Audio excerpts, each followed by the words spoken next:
Então aqui o agachamento convencional, eu já até projeto uma linha da ação da resistência aqui, uma distância aproximada do braço resistivo, aqui no quadril, aqui no joelho, para essa posição. Aí tem o REC, o agachamento no REC.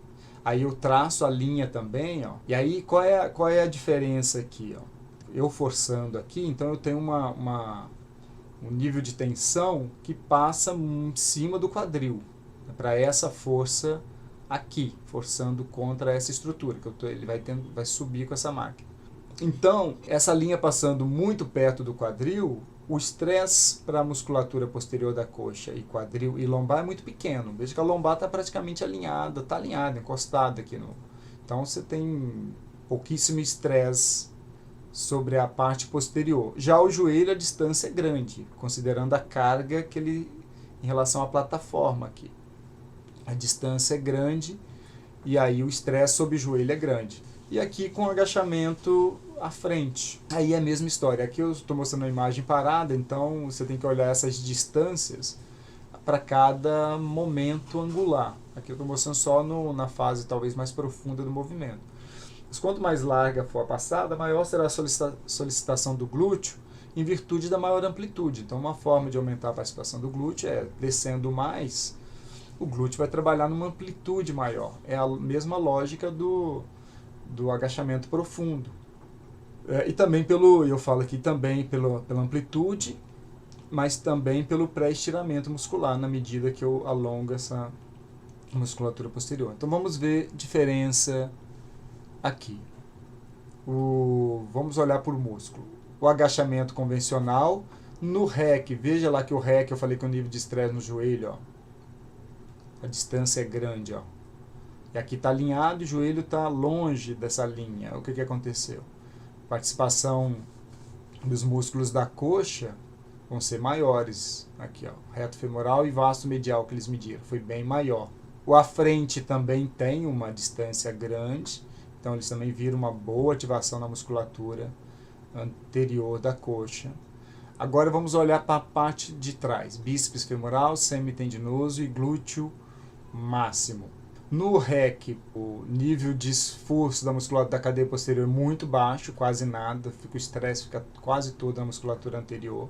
O agachamento, considerando aqui como se fosse um controle, né, assim, dentro do razoável, do esperado. E aqui embaixo, aquele à frente. Esse à frente, ele depende um pouco da profundidade que você vai, né? Por exemplo, ele deu um valor maior para o glúteo máximo, pode ser por causa da profundidade do exercício, que pode ter sido bem maior do que do agachamento convencional.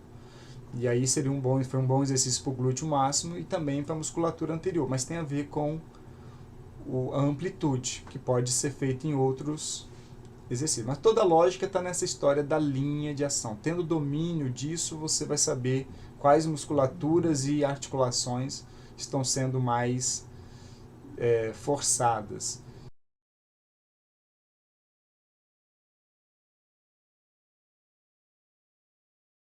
E não só as articulações do quadril para baixo, mas também da lombar. Não podemos esquecer a região lombar, que é uma região bastante sensível a este trabalho. Aqui eu fiz uma divisão entre a soma dos sinais eletromiográficos da musculatura anterior pela posterior, só para a gente ter uma noção do quanto de sinal eletromiográfico teve a cadeia anterior e cadeia posterior. Aqui, dividindo isso por isso, deu 1,14. Aqui deu 13. O que está mostrando para mim? Que, comparado a estes exercícios, principalmente esse, a musculatura anterior, proporcionalmente à posterior, trabalha muito mais. E aqui não foi tão mais, mas também há um ganho, uma dominância do quadríceps, que é um termo que tem gente da nossa área que gosta de usar. Dominância da musculatura do quadríceps, aqui é enorme, aqui um pouco maior e aqui servindo como um referencial de comparação. Aqui só dizendo como que os autores lá fizeram a comparação, né? Está escrito no livro, foi usando carga máxima, enfim. Então a lógica está nisso.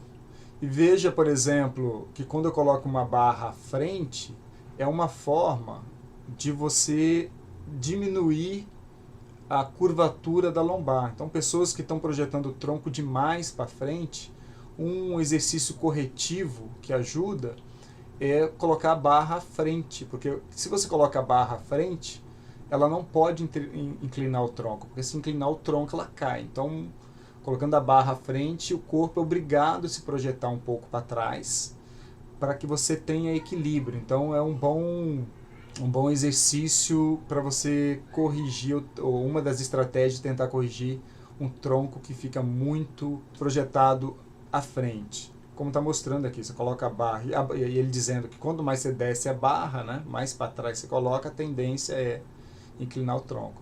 Tudo isso serve, não tem errado ou certo, tem decisão que você queira. Por exemplo, isso aqui, se o interesse da pessoa for trabalhar musculatura da região lombar, glúteo e isquiotibiais, pode-se fazer algo como isso, se o interesse for esse.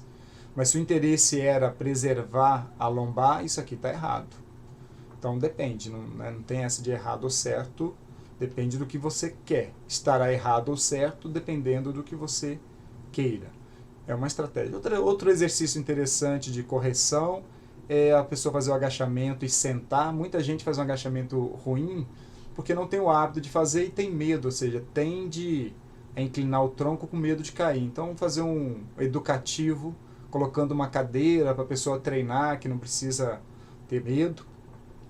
Em relação ao tornozelo, para você, isso aqui serve mais como um teste, por exemplo. Se a pessoa está fazendo um agachamento, inclinando demais o tronco, se você coloca uma ajudinha aqui na parte posterior do pé, para elevar o pé, se essa pessoa agora fizer o agachamento bem feito ou melhor, é um sugestivo de que o problema dela está na mobilidade do tornozelo. Então serve como um teste para a gente ver se o problema está no tornozelo. Isso aqui é só... Tem gente que usa isso de forma convencional. Você pode até começar, alguém com dificuldade, começar usando isso, mas o ideal, obviamente, é você trabalhar a mobilidade do tornozelo.